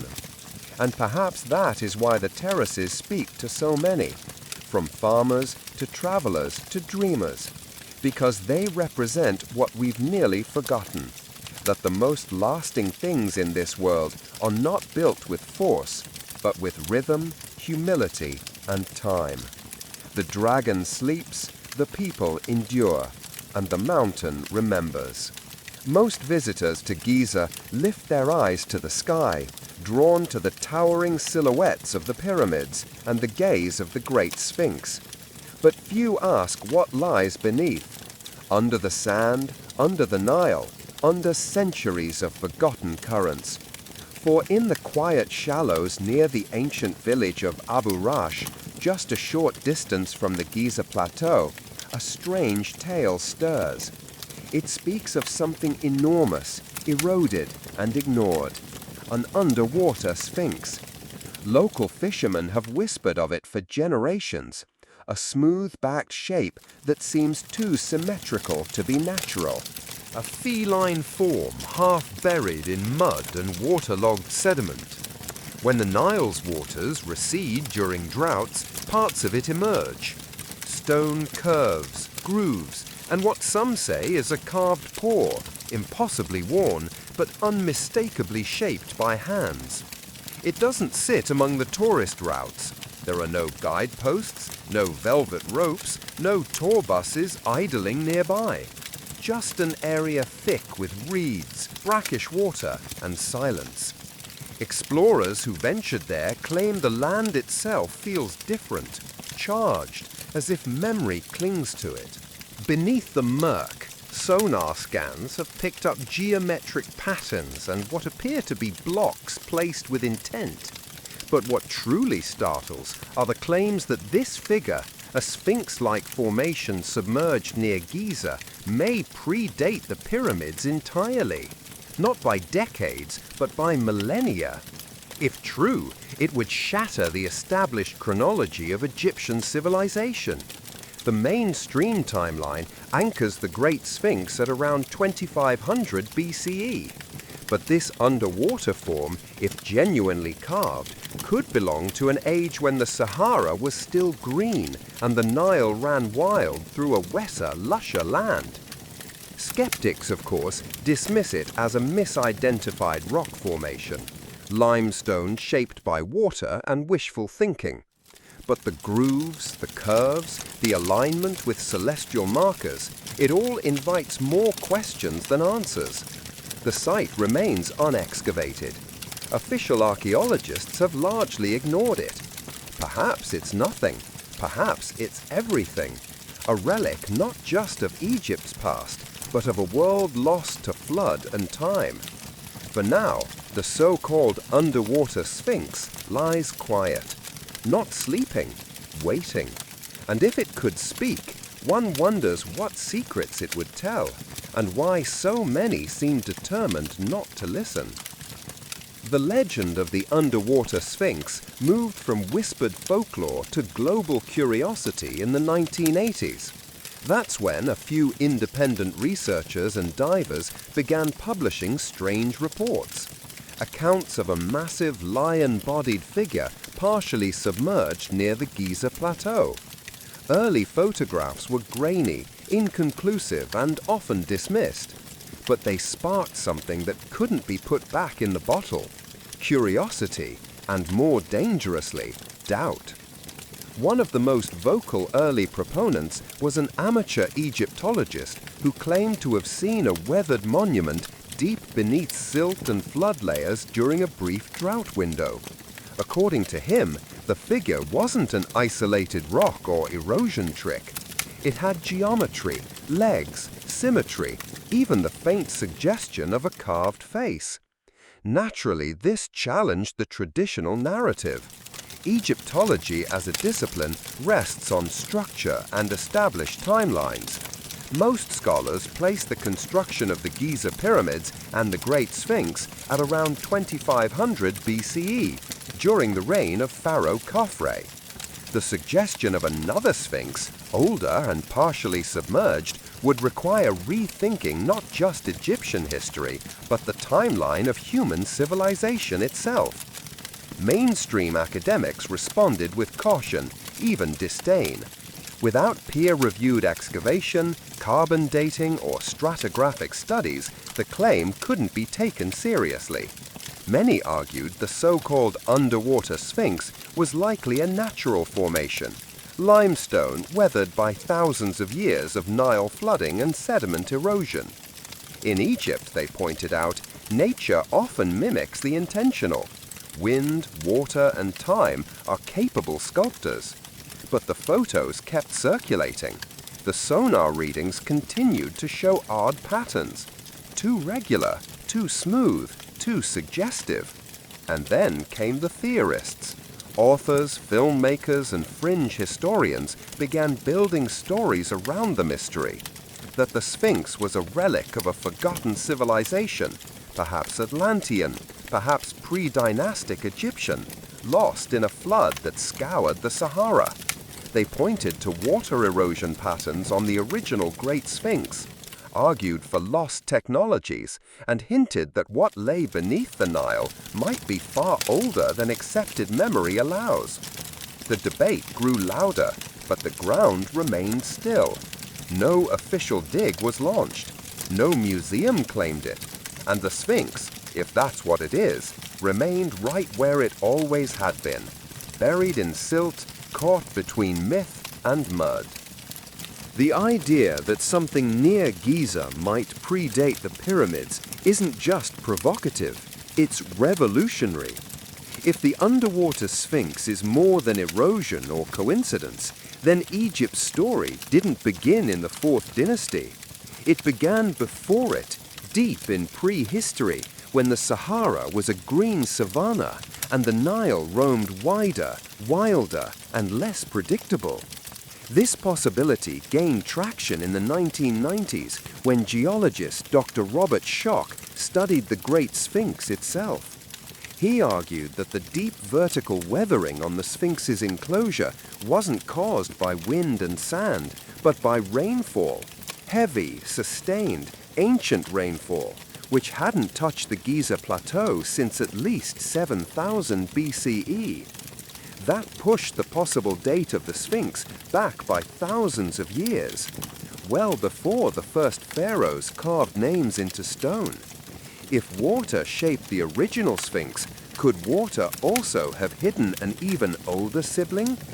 The so-called underwater Sphinx sits in a lower region near ancient floodplains. Some satellite imagery and ground-penetrating radar suggest possible foundations, rectangular outlines, and deliberate shaping, all buried beneath silt and seasonal water. These signs hint that the site may not just be older than the Sphinx. It may come from a time when nothing in Egypt was yet in hieroglyphs. Supporters of the theory point to Egypt's missing chapters, the gap between the end of the Ice Age and the rise of the first dynasties. During this time, the Nile shifted courses. The Sahara transitioned from wet grasslands to dry desert, and civilizations may have risen and fallen, undocumented and erased. The idea that an ancient people, pre-literate, pre-pharaonic, could have shaped a monument of this scale seems implausible to traditional historians. But is it? Göbekli Tepe in Turkey was built around 9600 BCE by hunter-gatherers. It features megalithic pillars with carved animals, predating Stonehenge by thousands of years. Could Egypt hold a similar secret? An ancient culture that marked the land with stone long before papyrus carried their stories. If the underwater Sphinx was built in such a time, it would change everything we know about human history. It would suggest not just forgotten ruins, but a forgotten age. One that may have whispered to the builders of Giza, leaving behind more than myth. Perhaps a monument drowned, then forgotten. Stone doesn't lie, it remembers. And around the site of the so-called underwater Sphinx, it tells a quiet but persistent story, not just of time, but of water.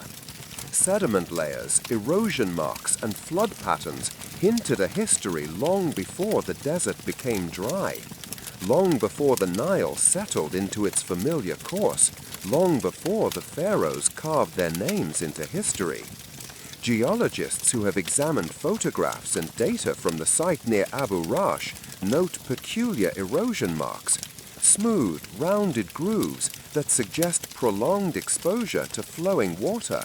Not wind, not sand, but rainfall and movement, forces absent from this region for thousands of years. Similar arguments have been made about the Great Sphinx itself, especially its enclosure wall. Critics of the standard timeline point out that the deep vertical fissures seen on the Sphinx's surrounding trench don't resemble wind erosion at all. They mimic rainfall, heavy, sustained, prehistoric rain. Now at the possible underwater Sphinx site, we see the same signature, only this time hidden beneath a shallow flood basin. During periods of low Nile flow or excavation, parts of the structure are said to rise into view. Lion-like hunches, shoulders, and a foundation that seems too level to be natural. Researchers who have surveyed the area note that the basin is geologically active with high clay content and evidence of ancient water tables fluctuating violently. The stone there is heavily worn, but not randomly. The wear follows the shape of the structure itself, flowing in lines that suggest deliberate carving, then drowning. Some sediment layers around the site date back to the early Holocene, when Egypt was wetter, greener, and prone to massive flooding. If a monument had been carved then, it could have stood for centuries before being swallowed by mud, forgotten by shifting populations, and buried under the Nile's wandering silt. Skeptics argue this is all coincidence, natural formations teased into myth by hopeful eyes. But water doesn't form symmetry, it doesn't carve pores, it doesn't create aligned foundations or echo the geometry of a known sphinx just a few miles away. So the question deepens. If water erased this monument from view, what else has it taken with it? And more urgently, how much of history still lies hidden beneath the surface? If the underwater Sphinx is truly there, silent, carved, and ancient, why hasn't it been excavated? Why does it remain beneath layers of mud and silence, passed over by archaeologists, ignored by governments, and left to the currents? The answer, like the artifact itself, lies beneath the surface. Egypt's archaeological institutions are protective, rightfully so. The nation guards its ancient heritage with rigid protocols, strict excavation rules, and an insistence on academic consensus. Digging up any site, especially one that challenges the traditional timeline, requires permits, funding, international oversight, and, most importantly, institutional approval. And that approval often rests on one unspoken rule. do not rewrite Egypt's history without a mountain of undeniable evidence. And that's the problem. The so-called underwater Sphinx has never received an official state-sponsored excavation.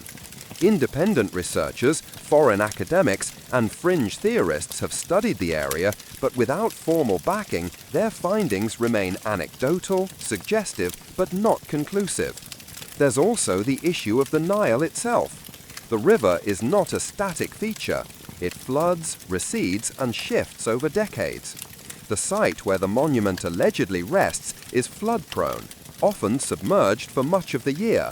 Excavation would require draining the area, rerouting water, protecting nearby ecosystems, and managing structural damage caused by centuries of sediment pressure. That alone would take years, if not decades. Then there are political factors. A discovery of this magnitude, if validated, would disrupt more than academic timelines. It could challenge established narratives, upset national pride, and attract a media frenzy Egypt might not be eager to welcome. The Ministry of Antiquities prefers to promote discoveries that reinforce Egypt's grandeur, not question its foundational history. Some whisper that certain institutions may already know more than they reveal, that preliminary studies have been done quietly behind closed doors. But without public records, peer-reviewed findings, or government announcements, these claims drift into conspiracy. And so the monument remains buried. Whether by accident or design, it sleeps under mud and skepticism. It is a strange irony that in a land obsessed with preserving its ancient past, one of its greatest mysteries may be hidden in plain sight, unclaimed, unstudied, and untouched by time's official record.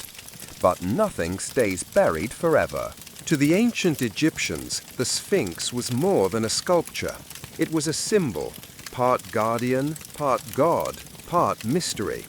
With the body of a lion and the head of a man, the Sphinx represented strength fused with wisdom, physical power tamed by royal mind. It was a cosmic sentinel placed at thresholds where the divine met the mortal. The most famous, of course, is the Great Sphinx of Giza.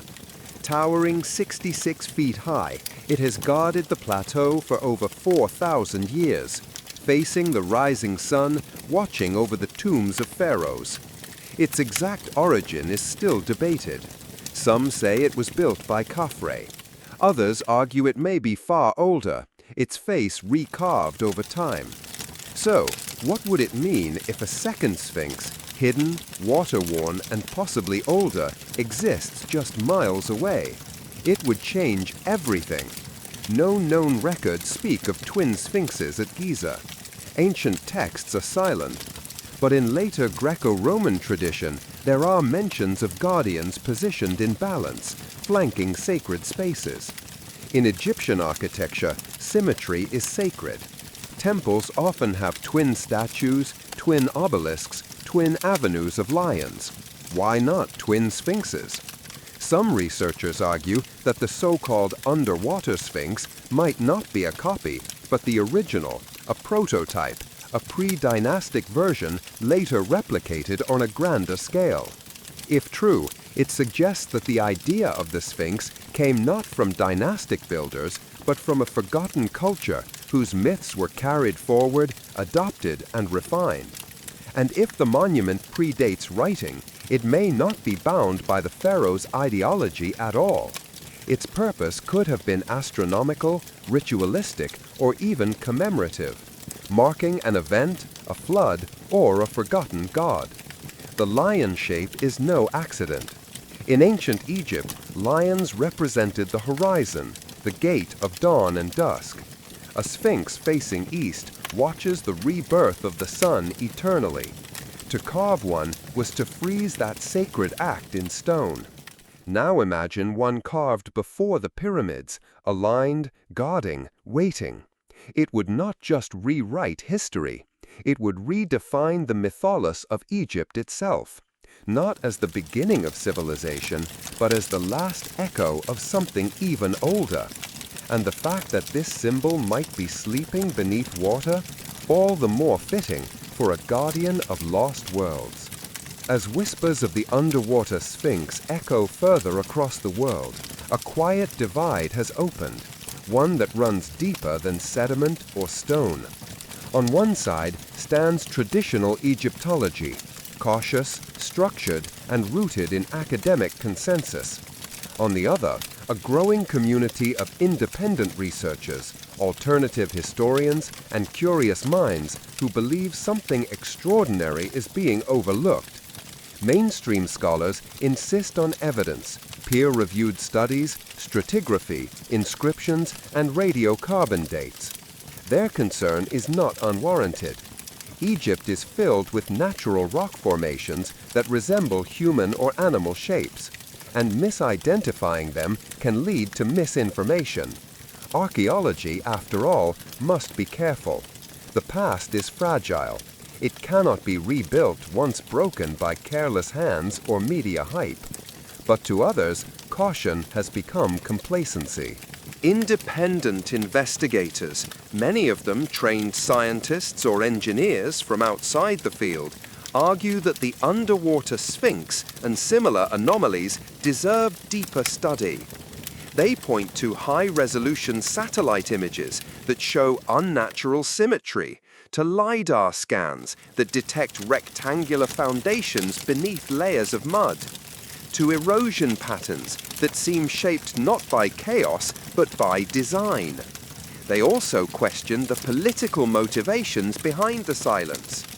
Tourism dollars flow through well-trodden monuments. A new Sphinx, especially one that threatens the accepted timeline, could disrupt Egypt's narrative and authority. The fear, they suggest, is not of fraud, but of rewriting everything. Books, documentaries, podcasts, and conferences now regularly feature the underwater Sphinx. It has become a symbol of hidden history, used as both rallying cry and cautionary tale. Supporters call for open excavation. Detractors warn against pseudoscience. The truth, as always, is lost in the middle, buried beneath voices as thick as the Nile's silt. The divide isn't just academic, it's emotional. It speaks to how we approach the past. Do we trust only what has been confirmed, or do we follow the hints left just beyond reach? The underwater Sphinx forces that question into the open. It's not just a rock or a relic, it's a litmus test for how curious we're allowed to be. And as long as it remains unearthed, both sides will continue to argue above a monument that says nothing, yet might change everything. There's something haunting about a mystery buried in plain sight, especially when it wears the face of a lion and stares up from the mud with ancient silence. The so-called underwater Sphinx near Giza may or may not be real, but its pull is undeniable.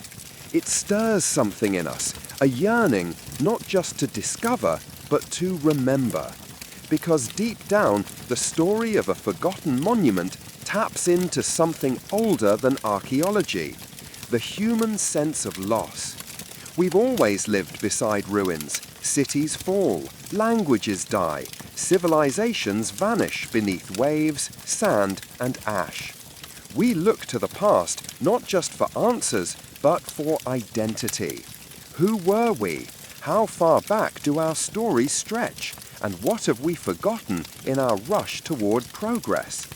If the underwater Sphinx is real, if it was carved by hands before recorded history, it becomes more than a relic. It becomes a voice from a chapter we didn't know existed. A marker from an age when people may have understood the stars differently, honored the earth more intimately, or carried a mythology we can only guess at. Some believe it belongs to an advanced prehistoric culture lost to global catastrophe, a theory often dismissed as fringe. But whether or not that's true, the emotional gravity remains. To imagine a monument carved long before the pyramids, submerged by rising waters and then erased, is to confront how fragile civilization truly is. And perhaps that's why the story persists. It reminds us that time is not linear, that empires are temporary, that even stone can disappear if the river flows long enough. But more importantly, it reminds us that discovery isn't over, that Earth still holds secrets not written in textbooks. In an era defined by instant answers and global data, the underwater sphinx is a rare thing, an unanswered question, a possibility, a mystery not yet solved by drones or algorithms. And whether it proves to be natural rock or a forgotten monument, it already holds value because it makes us wonder. Wonder if the past is deeper than we thought. Wonder if myth holds memory. Wonder what lies just beneath the surface, waiting for someone to listen. The underwater sphinx of Giza, whether carved or accidental, confirmed or dismissed, remains where it has always been, beneath the surface, beneath the mud, the water, the weight of time. It has no plaque, no name, no spotlight, and yet it speaks softly in the absence of answers. For every monument we've unearthed in Egypt, there are others still buried, still waiting. Some are too fragile to uncover. Others are lost to the shifting Nile, drowned beneath layers of silt and secrecy. And a few, like this one, sit in plain view, ignored not because they lack importance, but because they ask questions we're not yet ready to answer. Maybe that's what makes the underwater sphinx so powerful. Not its size, not its age, but its silence. It forces us to confront the limits of what we know and the discomfort of what we might have overlooked. In truth, it may never be excavated. Politics, funding, and tradition form walls taller than any tomb. But that doesn't mean it's irrelevant. Quite the opposite. The monument's very obscurity has turned it into a mirror, reflecting not just what lies buried, but what we choose to remember and what we choose to forget. It also reminds us that history is not a closed book. It's a living puzzle, scattered across landscapes and shorelines, waiting for a shift in tide, a change in thinking, or a brave question to unsettle the dust. Perhaps one day the water will recede and the full form will rise, paw, face and all. Or perhaps radar will confirm what myth has long suspected. Or perhaps the mystery will remain, passed from generation to generation, like a whisper between stones. But whether monument or mirage, the underwater sphinx already serves its greatest purpose. It stirs the imagination, and in a world drowning in certainty, that may be its greatest gift. Because maybe the most ancient things aren't just buried in sand or time.